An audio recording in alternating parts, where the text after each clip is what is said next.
começar falando do tema que vai ser aí o grande tema da semana que vem.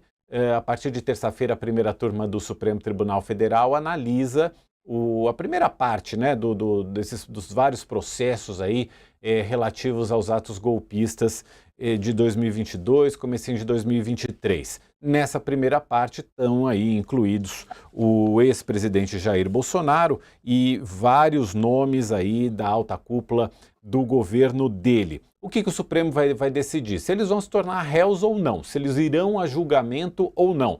Não é o momento do Supremo dizer se eles são culpados ou não de alguma coisa, se eles vão ser condenados ou não. É simplesmente saber se as acusações que eles sofreram vão ser admitidas e se eles vão a julgamento. Mas é claro que isso já tem um impacto político enorme, né? Só de um ex-presidente se tornar réu e boa parte aí do primeiro escalão do governo dele se tornarem réus, já tem um impacto político enorme. E aí a Folha de São Paulo está trazendo hoje uma matéria falando da ofensiva do Jair Bolsonaro contra esse cerco judicial.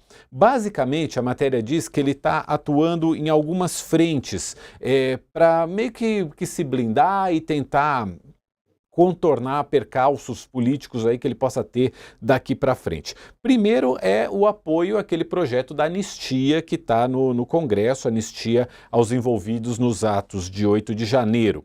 Ele também tem uma outra linha de atuação que é pedir ajuda internacional. E aí, nesse caso, entra em cena o filho dele, deputado licenciado agora Eduardo Bolsonaro, que está lá nos Estados Unidos. A ideia deles é fazer com que a comunidade internacional, principalmente a direita internacional, acreditem que o Brasil está vivendo uma espécie de ditadura do judiciário, principalmente focado aí nos ataques ao ministro Alexandre de Moraes.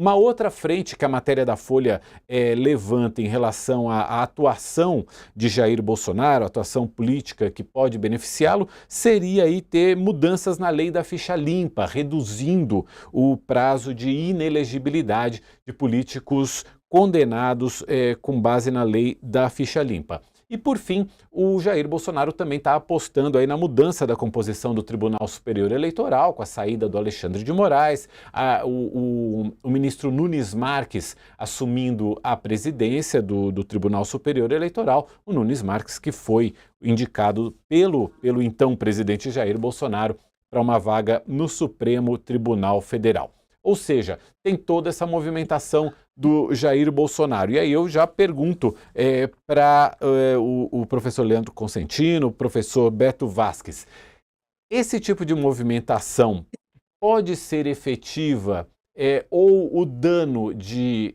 Jair Bolsonaro se tornar réu e eventualmente depois condenado é muito maior e anularia essa movimentação política? Vou começar com o professor Leandro.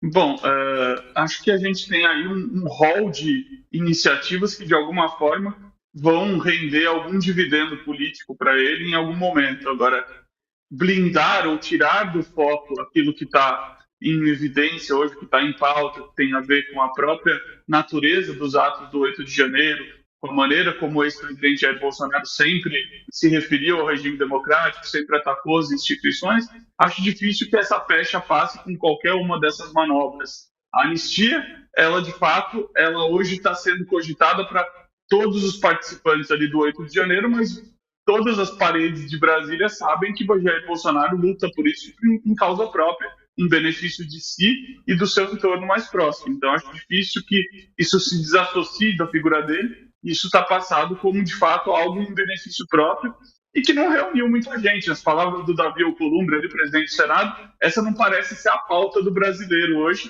E as manifestações de Copacabana na semana passada mostraram, ali pelo tamanho delas, que não é algo muito, de fato, expressivo aí desse apoio da sociedade, que de todo foi no reduto próprio de Bolsonaro e deveria ter reunido muito mais gente. Do ponto de vista das manobras ali mais ligadas à comunidade internacional, acho difícil isso ter algum resultado que não seja um impacto ali no próprio núcleo duro do bolsonarismo, ali vamos chamar, porque o Brasil, felizmente, é um país soberano, é um país que não depende da comunidade internacional de direita, sobretudo, para pautar suas ações judiciais, e aí, portanto, eu acho que isso tem um alcance bastante limitado, assim como o alcance limitado também é na manobra do Tribunal Superior Eleitoral, dado que é a Corte Eleitoral, mas sempre está aí subordinada à mais alta corte, ao Supremo Tribunal Federal, e o que o Supremo Tribunal Federal decide, basicamente, não pode aí ser anulado pelo Tribunal Superior Eleitoral, assim como também, quando a gente pensar na lei da ficha limpa, a gente também vai ter esse anteparo, no que pese a isso possa ter um acordão aí importante entre algumas lideranças. Vamos lembrar que a ficha limpa já fez vítimas da esquerda à direita por todo o espectro político. Então, relaxar essa lei me parece algo mais factível, pensando aí no interesse de todos os atores, mas não sei se ela alcançaria Jair Bolsonaro nesse momento, ou enfim, se ela conseguiria ser alterada a tempo.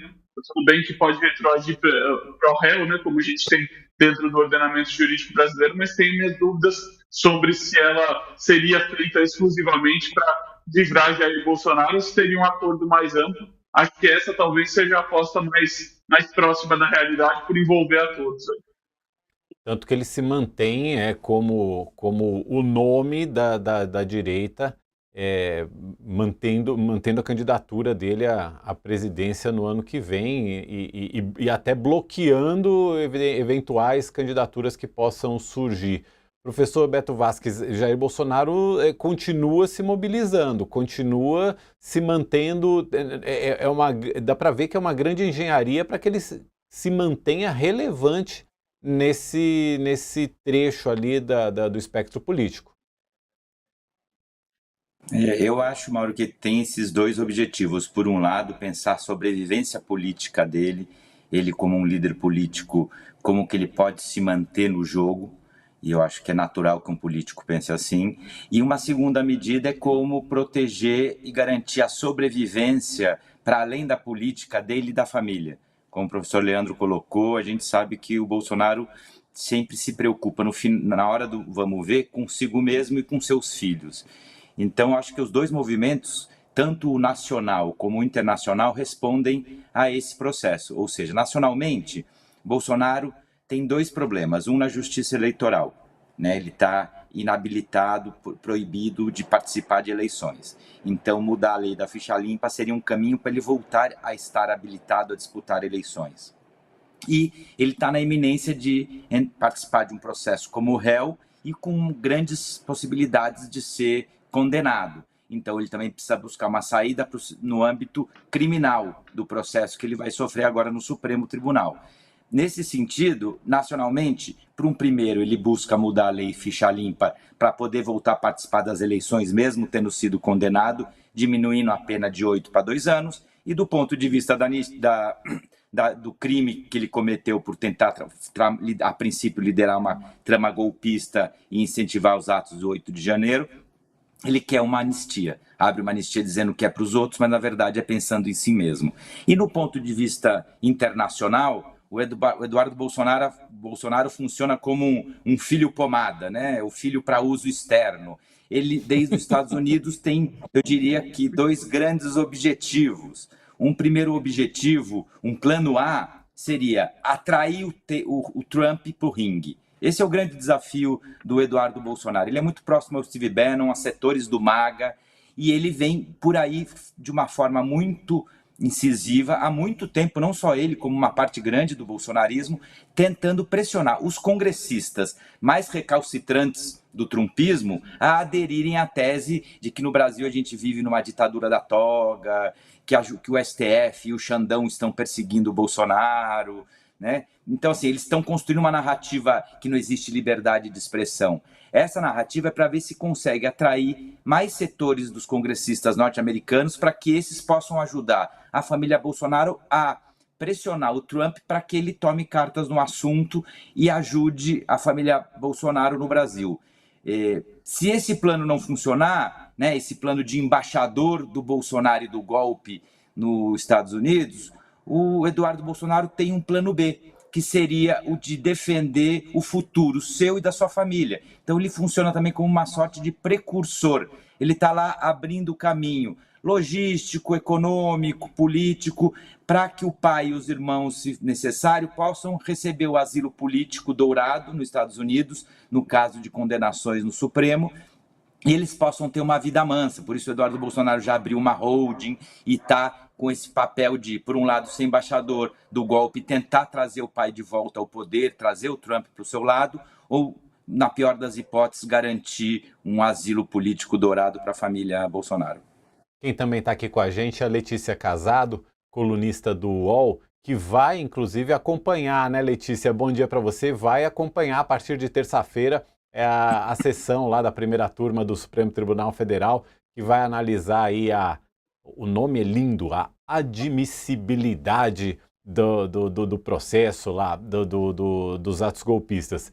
Letícia, quais as expectativas aí em Brasília para essa sessão? Tem sessão marcada para terça-feira, 2 sessões, mais uma na quarta-feira também.